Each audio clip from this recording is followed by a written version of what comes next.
think you crazy, say you hate me. Sean play crazy like why you hate me. You pray for better's what you asking for. Alrighty. Hey, let's get started and welcome to Barbershop.talk podcast. Now, this is the podcast where our topics are determined by the conversation that goes on in a real live barbershop. That's right. We're located here in Indianapolis and we are in Out the Way Studio. And we'd like to thank you for voting us one of the most entertaining podcasts in the Indianapolis area. Now, I am not in the studio alone. I am here with my co-host, and that is KC. Thank you, J. Rod. It is a pleasure to co-host Barbershop.talk podcast here in Out the Way Studios. And like J. Rod said, if it comes up on Saturday, it goes down on this podcast. Now, in the beginning was the word, and it was spread by the yard birds, and it touched all those who had heard from the inner city to the suburbs. And that word is tariffs. Trump knew imposing these broad tariffs on all nations around the world was illegal. Everyone in federal government at all levels knew it was illegal. But Trump knew he would get away with this illegal activity long enough to make billions for himself. Trump's real tariff agenda was to shake down these countries for money for himself, and then he would return the rates to where they was before. That's Trump's art of the steal. Say a name, but they all saying me. And if you're doing better, then the love set you free. Trying to make you laugh. Hey, that's a good point, Casey. Mm-hmm. It is the Trump steal. Oh, no doubt. To the tune of $4 billion. Yeah, you know something. But I was thinking about this. If we was Donald Trump, and we did things unethical, evil, if you will, how would that be perceived? So what I'm going to do, Casey, I'm going to show a scenario, right? And then we make a determination: will we execute it, recommend it, or avoid it? Execute it, recommend it, or avoid it. Yeah, I got you, J. Rod. All right, okay, all right. Now here's the first one, Casey. Now we're gonna do everything live in the studio tonight, since our artificial intelligence is on the blink again. You know, we got to get that fixed, Casey. Yeah. We really got to get that fixed.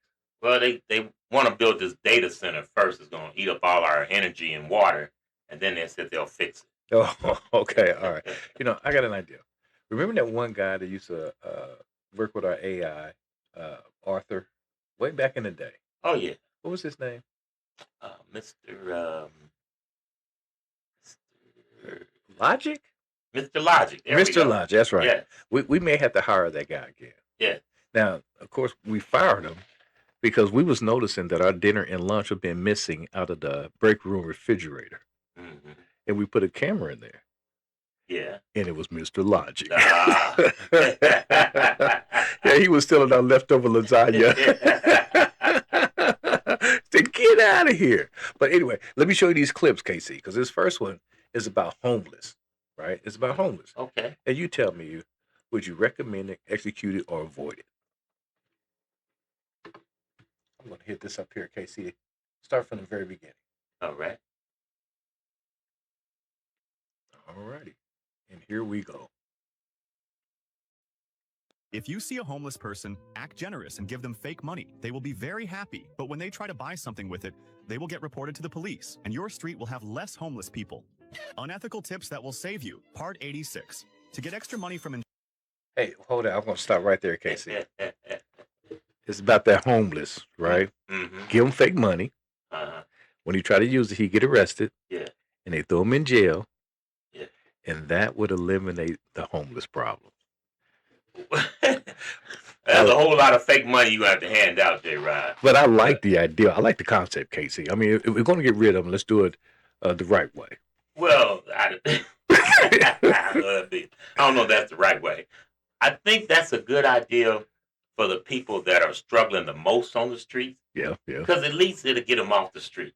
And Casey, I'm telling you, this is why I like this, Casey. They have free health care, 3 meals a day, a warm place to sleep. I like the plan. Yeah, but that those meals might be a cold hot dog, and while you got a place to sleep, you might have to look over your shoulder while you sleep. Okay, all right. But it tells me right there, Casey, that you have not been locked up before. This is what you're going to get. A bologna sandwich, Uh-huh. an apple, Okay. and an orange juice in a box. You seem to know it pretty well, J. Rod. But we won't explore that. No, please don't. Please don't. All right, we're gonna do our next scenario, KC.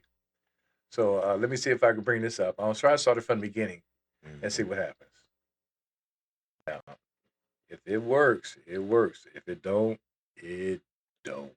All right, let's go for it. Here are some unethical tips you absolutely need to know now, and of course, never use. Lots of noisy children playing close to your house. Post posters warning parents that You're having a little there is a technical known difficulty. predator living in your area. Okay. The parents will lock their children inside, and you can enjoy some peace and quiet. Here are some unethical tips. Let's see if we play that one more absolutely have time. to know Yeah. now, and of course, never use. Lots of noisy children playing close to your house. Post posters around your neighborhood warning parents that there is a known predator living in your area. The parents will lock their children inside, and you can enjoy some peace and quiet. Here are some Oh, unethical... KC, here's another one. First of all, I'm gonna say, what you think? Would you do that? Would you recommend to execute it or avoid it? I think I would, in certain scenarios, I would execute it. I would put up a picture of Epstein and Trump. All the kids gone. See, okay. First, see, that is totally rogue. First of all, don't scare the kids, and don't scare the parents. And who you going to put up there? You going to make up somebody, KC? No, Epstein and Trump. But they're not in the neighborhood. That don't, man, you see them. I better get my kids. They get it from all over the world, J. Rod. Well, that's a very good point there. Mm-hmm. But nah, I don't think I want to do that, KC. I think that's too dirty. But I mean, couldn't you use a couple of nights of peace and quiet? I could. There's your way. All right. My vote is to avoid it. It sounds like KC is to execute it. Execute it. All right, we're going to try another scenario. That's a better one. All right, here we go, KC. Mm-hmm. I'm going to put this up here. And it's about trespassing. So here we go. Bring a dog leash with you. If someone asks why you're there, just tell them your dog ran off and you're trying to find it. If you want to trespass into someone's property, bring a dog leash with you. Okay. If someone asks why you're there, just tell them your dog ran off and you're trying to find it. Oh, boy. I wanted to play it twice because I kind of missed the first part, because since our AI is acting up and I'm clicking the theme manually, it don't start like I wanted to start. But let's talk about that. Mm-hmm. It says, if you want to trespass on somebody else's property, you'll take a dog leash with you on their property. Yeah. And if somebody asks you what you're there, you say you're looking for your dog. Mm-hmm. All right. Would you recommend, execute, or avoid? Okay, this comes with a disclaimer. Oh, my goodness. That property you own, is it owned by an African American or a Caucasian? Well, what difference does that make, KC? Because that plan will work real well with a Caucasian. But if it's an African American, that dog ain't the only thing going to be missing. Wait, hold on. You got to explain this to me now. If it's an African American property, it's not going to just be the dog missing? Right. I don't give a damn about your dog missing. You don't be walking in my yard. No, that's at your property, KC. Well, I'm African American, right? Well, that is true. That's true. No, that's a terrible idea.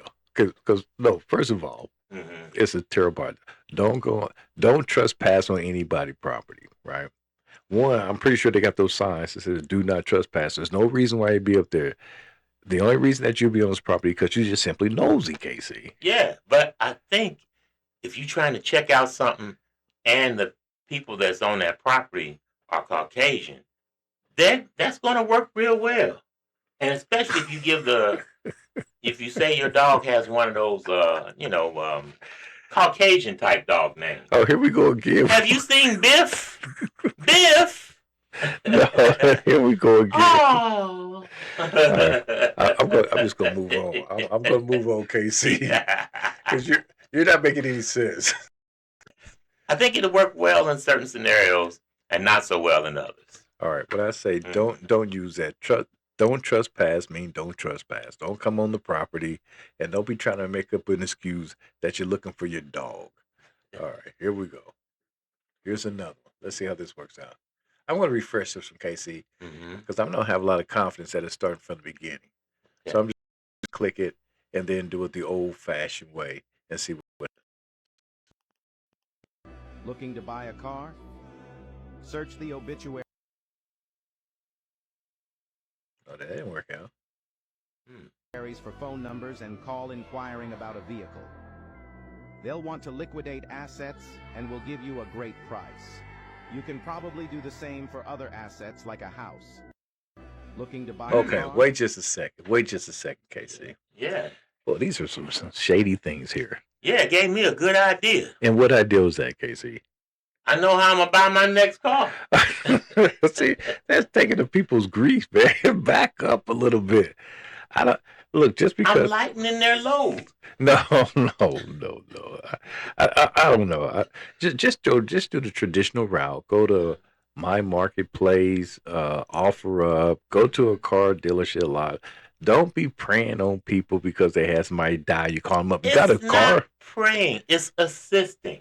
And I think you get your better deal. Because they're going to appreciate you, reaching out to them while they're going through that, that struggle there. I like that idea, J-Rod. All right, let me tell you how it's going to work, Casey. Mm-hmm. Grandma just died. Yeah. The phone rings. They say, hey, I'm sorry to hear about your grandmother. I appreciate it. Hang up the phone. Phone rings again. Hi, this is your cousin. Is there anything I can do for you? Grandmama was a good lady. Okay, thank you very much. Bye. The third phone call. Hey, you got a car to sell? I just don't see right. No, you gotta first of all do some research and you have to use some finesse. So you call and you go, man, I'm sure gonna miss Miss Mamie. She was so nice. Everybody loved her. And you know what? She had a really nice car. Probably won't get rid of it. Okay, no, she don't want to get rid of it because she's dead, Casey. It's the family members that they want to get rid of If you don't want to be dead, you need to get rid of that car. Sometimes you got to apply a little pressure, J-Rod. I just don't think that's right, Casey. I just don't think that's right. It's right. I got to think about that one, Casey. I'm not thrilled about that idea. I'm going to try it out tomorrow. Oh, please don't. Whatever you do, please don't try that out, Casey. I have to buy a paper, though, but that's okay. All right. I'm going to... Two young guys appear in court after being arrested for smoking dope. What? The judge says, you seem like nice young men, and I'd like to give you a second chance instead of jail time. I want you to go out this weekend and try to convince others of the evils of drug use. I'll see you back in court Monday. On Monday, the judge asked the first guy, how did you do over the weekend? Well, Your Honor, I persuaded 17 people to give up drugs forever. 17 people? That's wonderful. How did you do it? I used a diagram, Your Honor. I drew two circles like this. Then I told them that the big circle is your brain before drugs, and the small circle is your brain after drugs. That's admirable, says the judge. Then he turns to the second guy. And how did you do? Well, Your Honor, I persuaded 156 people to give up drugs forever. Wow, says the judge. How did you manage to do that? Well, I used a similar diagram, the guy says. I drew two circles like this. Then I pointed to the little circle and said, this is your asshole before prison.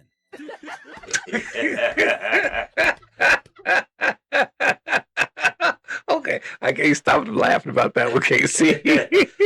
That's a very persuasive argument, J-Rod. Yeah, that will work on me, Casey. That will work on me. Yeah. That will work on me. I'm partial to the size that I have right now. Yeah, I like to keep it that size. Yeah, that's some serious scared straight right there. I think they should have used that versus, remember a long time ago what they put on the commercial says, it was an egg. Mm-hmm. They said, this is your brain, and they cracked the egg, put it in the pan. Yeah. And this is your brains on drugs, and it was like a fried egg. Yeah. I think this would have been a little bit more effective. Yeah, because a lot of them people that was on drugs had the munchies and they wanted to eat that egg. They missed the whole point. Okay, all right. How did you come up with that, Casey? Here it is. It's a serious thing about drugs. You talk about eating some eggs. Well, I just know that those people that's got the munchies, they want to eat.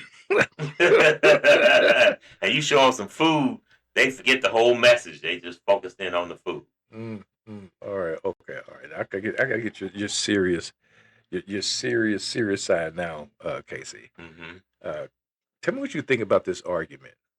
You know what they talking. This argument is about how it used to be in today, and how parents might have been brainwashed. So I'm going to try to start this from the beginning. Should I try to refresh this again? All right, get that little black screen going. But I'm going to see what our listeners think about this. And please feel free to send some comments and let us know what you think about this. It's intriguing. Your parents bought a house at 25 on one income. You're 30, working 2 jobs and can't afford rent. This isn't your failure, it's economic warfare. The system your parents succeeded in doesn't exist anymore. They pulled the ladder up behind them and told you to work harder. Houses cost 10 times more. Wages stayed flat. Education costs exploded. Healthcare became a luxury, and they look at you struggling and say you're just not trying hard enough. They don't understand the game changed. One income used to support a family, a house, a car, and savings. Now 2 incomes barely cover rent and groceries. You're not failing at adulthood. You're surviving in an economy designed to extract everything from you while giving nothing back. And here's the part that'll make you furious. The wealth didn't disappear, it just moved up. The rich got exponentially richer, while your generation got exponentially poorer. And they convinced your parents' generation that it's your fault, that you're lazy, entitled, addicted to phones. Meanwhile, productivity tripled and wages flatlined. You're working harder for less than any generation before you. And anybody who understands class warfare knows this was the plan. Keep you too broke to resist, too tired to organize, too desperate to fight back. We may not see each other again, so make sure to follow this page. Your parents... Wow. You know, there's some pretty serious points in there, because there was a time where a father, most of the time, was the male going out to work, and the wife would stay home. And on that income, they could purchase a home. Yeah. They could purchase a car. And in fact, Casey, let me tell you about my family. When I was growing up, you know, my father was the worker, my mother stayed home. And in 1963, he bought a brand new house. He had a brand new station wagon, and he had a brand new boat on his income alone. Yeah. I don't think you can do that today, Casey. No, you ain't getting none of that. Yeah, it's a shame, man, because this didn't happen by accident or happenstance. This was planned, you know. Unfortunately, the powerful in the government put forth an agenda that enriched the rich people even further and made it less viable for moderate income people. Okay, that's a thought. That's definitely an avenue. See, I think an avenue is COVID. First of all, I don't want to discount your idea, because I think that's a contributing factor. But I think COVID had a lot to do with it too. Because I think what's now is that these corporations are trying to make up for the things they lost during the COVID era. And they're doing so by making the wages not keep up with housing, healthcare, and etc. And so I think what's happening is that they are refusing to increase the wages. Remember, there was a big debate about lost wages, the minimum wage, should we raise it? And it was a big fat no. Right. And what I remember doing then, the company was saying, if we do that, we're going to go bankrupt. We can't afford it. But then the employee said, then fine, if we're not working. And now all of a sudden, $15 an hour is the unspoken or unwritten minimum wage. But it was done because the employees refused to work. Yeah. And so, you know, I think they got a point when they was talking about the wages is not keeping up with the rest of society. Like I said, housing, renting, and especially healthcare. Yeah. Well, I think I think those things were happening before COVID, but after COVID, they accelerated it even further. Oh, so you took my ball, just push it a little bit further out. Because that exactly is my point. Yeah. Now, and also now we'll tell you this too, Casey, is that when they start doing all the raise, okay, you're gonna get a raise this year. You've done a great job, or you exceeded expectations, or met expectations. We're gonna give you a 3% raise. Because we made an additional 37% profit over last year. Right. And in reality, that's just for you to keep up with inflation. Inflation, in fact, inflation is probably beating that right now. It's a bad situation. I'll be honest with you. It is. Is that I do not like for the younger generation that think it's normal to have two jobs.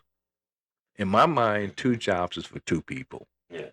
But I was in the CVS and I was hearing young girls talking, to a coworker, and she said, "Girl, I gotta get out of here. I gotta go to my second job." Yeah. And I'm like, "Oh my goodness!" Yeah. Now I can understand the hustle. Right. So when I was younger, and I had some, more or less entry level type jobs, didn't pay a lot of money, and I worked a second job for a short term to get ahead on something. Yeah. But not to live off of. Yeah, I that's a big difference. Now also I know that we have various of agents that listen to our podcast. I want to explain what a hustle is, because the definition of a hustle today may not mean the hustle I mean. It's very similar to what you were saying. It's not exactly. It's just getting another passive income. Now, some of the things that we used to do back in the day when we was younger, we may be a handyman. Right. So we had a regular job, but people knew in the neighborhood that we fix things and they will call us to fix it. So we call that a hustle. Now, when we was a little boy, we was cutting grass, raking leaves, raking shovels. Yeah. All that kind of gutters. stuff. Yeah. It's just another avenue to make a passive income. But that wasn't an income to pay the bills. Right. That was kind of like to have the extra. Exactly. Yeah. Now I'm okay if people have a regular job and then do these like this Uber or DoorDash, because they have total control. Now let me explain how that will work to your advantage, because one thing that they're doing today that they didn't do in the past is that if they're not that busy, they'll tell you to go home. They cut your hours. Right, that's true. Yeah, see, back in the day when we were scheduled for 8 hours, you got your 8 hours. Regardless if you're busy or not. Now they send you home. So I can understand that if you had a DoorDash or a delivery or a Lyft, and because you said, like, look, if you cut my hours, I have an avenue to kind of make up some income, so I'm okay. So you only use those avenues as gig employees when you need to fill the void. Yeah. But I do think it's a shame that they sending you home, that we're not busy today, because when we're very busy, you're working me to the bone. And you may be asking me to do two people work because you're busy, but when you're slow, you're going to send me home. Yeah, because efficiency in the workplace now means you just do extra work for the same wage. Yeah. That's their efficiency. Yeah. Now, I'm going to tell listeners one other thing, Casey, because here's something they may not know. Because there's a position out there to call, you're a team leader. You're a team lead. Let me tell you what that is. If your boss ever tell you that you're a team lead, what they're doing is that they make you do manager work, but not getting the manager pay. Right. I'm a team lead. You're a manager, but you're not getting manager pay. We just gonna call you a team lead. Right. It's like that old deputy, right? You made him a deputy. He ain't getting no extra money, but he get that shiny badge. That reminds me of Barney 5. Yeah, I'm going to tell him another secret, Casey. I'm going to tell you another secret, Casey. See, because on the job, sometimes they say, we're developing you. So we have this stretch goal for you. It's a stretch goal where you're doing extra duties. And we developed you for the next role. No, they ain't developed you for your next role. Your boss just got too much work, so they paying it off on you. Yeah. Telling you it's development work. But he ain't paying off none of his salary on you, though. Not at all, Casey.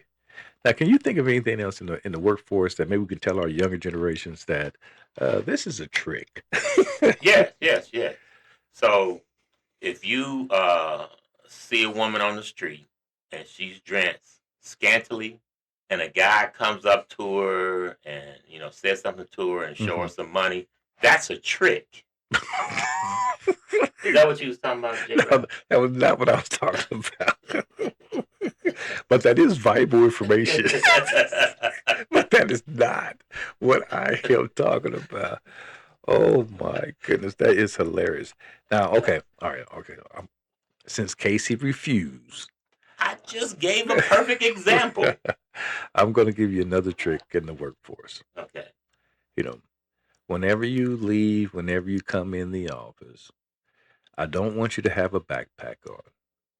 The only thing I want you to carry is a laptop. And the reason being, when people see you with a laptop only, they think you just came from a meeting or going to a meeting. See, so when you come in late from work, if you have a backpack, everybody knows you just came from home. But if you just have your laptop, they think you just came from a meeting. Yeah, Casey. Okay. Yeah, that works out a lot. I used to take some long lunch hours because of my laptop. Works all the time. I'm going to utilize that strategy tomorrow.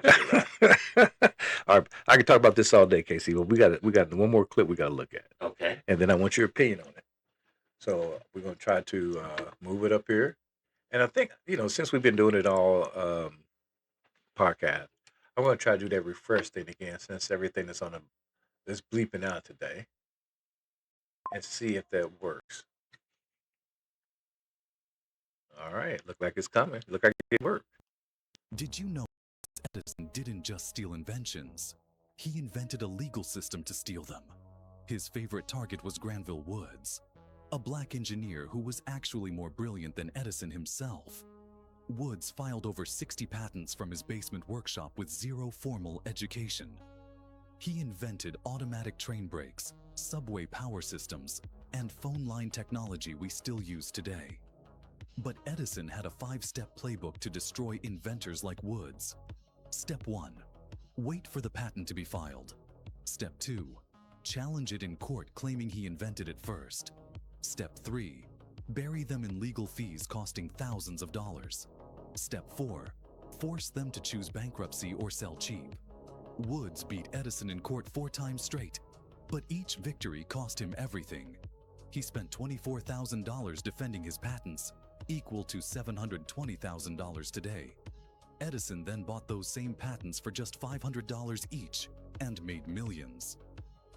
Woods died broke in an unmarked grave while Edison became America's greatest inventor.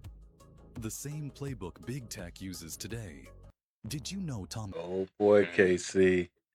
Oh boy. See, that's another one where I think that history's been washed. Now, I was aware that that most of the inventions and credits we give to Thomas Edison for things he's done were not things he actually done. There were things that other people done that he unscrupulously took control of and took credit for himself. A lot like Elon Musk. True. You got an example of what he did that or demonstrated that? Who, Musk? Well, let's talk about one of the things he's most famous for, which is electric vehicles. He didn't invent any of that. He didn't develop any of that.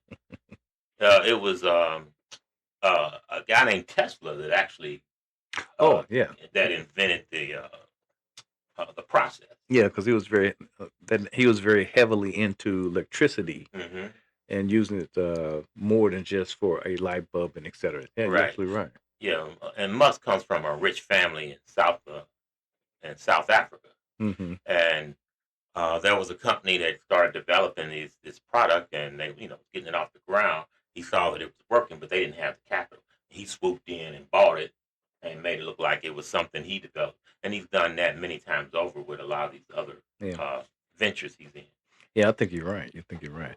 Now, I'm going to challenge our listeners to listen to this scenario, and you tell me if this happened to you or somebody that you work with. All right, let's say that you're in the office or even in a plant, and your boss said, "Let's get together. We have a problem. We want to brainstorm." Right. So I'm putting out brainstorms. You're like, "Hey, I got an idea. Why don't we do this to prevent that from happening in the future?" Next thing you know, a couple weeks later, the CEO has a company-wide meeting because they came up with a great solution, and he's talking about what we're going to do to solve the problem. And you sitting there going like, "That was my idea. They took my suggestion." And then the CEO says, "And thanks to our general manager, Joe Blow, not you, Joe Blow. Joe Blow got all the credit." So they still doing that today, Casey. They still doing it today. Yeah, so when they brainstorming, you come up with an idea and you make sure that this is going to fail. Make it sound good, but you make sure it's going to fail. And Right. so old Joe Blow going to get some credit for when it goes well, and then he's going to get a lot of credit for when it doesn't work well. I'm gonna bring something back. You remember Kmart? Yeah. The big old retailer back Mhm. then. And one of their biggest things that they had was a blue light special. Right. Do you remember that? Yeah. And that made them a lot of money. Mhm. It was an employee that put a suggestion in the suggestion box for that to happen, but he never got the credit. I think they gave him a free Coke. Well, maybe. But there's a lot of dark history about companies that seem to be clean cut.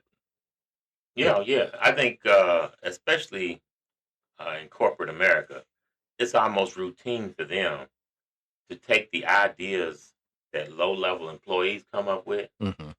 and then someone act as though it was their own. Some of them are in higher management. Yeah. When that idea reaches them, and they get the credit and the benefit for it, and that person who originally came up with the idea gets no credit or compensation at all. Right. I agree with that. The other bad thing they do is when they try to make their image squeaky clean. Because you remember KFC, Kentucky Fried Chicken, Yeah. the Colonel Mhm. with the white suit, Yeah. with the gray beard and mustache. Well, back in the day when he was trying to sell his chicken, there was a competitor. I don't know if you know, but the Colonel used to sell his chicken out of a filling station, right? And so he put out a sign that says, come and buy his chicken. Well, the filling station across the street, they were selling chicken too. So the guy every morning would go out and cover up his sign. And do you know the Colonel shot him? What? That's a true story. Look it up. Look it up. The Colonel shot him. But nobody hears about that. Because they just see the clean white suit and the nice bright smile. Well, that bullet paid off, J-Rod. Apparently it did. Oh my goodness. I can talk about this all day because it put a smile on my face. I almost wanted to tell the story how Ronald McDonald became the spokesperson of McDonald's. But I'm going to pass on that, Casey. All right. Because I think our time is running short, so we got to go ahead and get ready to close out of this podcast, even though it has been a ball. So with that being said, I think we need to go ahead and close. And thank you for attending Barbershop.talk podcast here in Indianapolis. I want to thank you for listening to Barbershop.talk podcast. Please tell your family, friends, and enemies about our podcast, Barbershop.talk, available on your favorite podcast platforms. Let's have peace in the streets. Be safe, be wise, and be loved. And we say, go mob. Ah, bad bitch. Money count on, cash on me. Shawty blew my phone. That's going.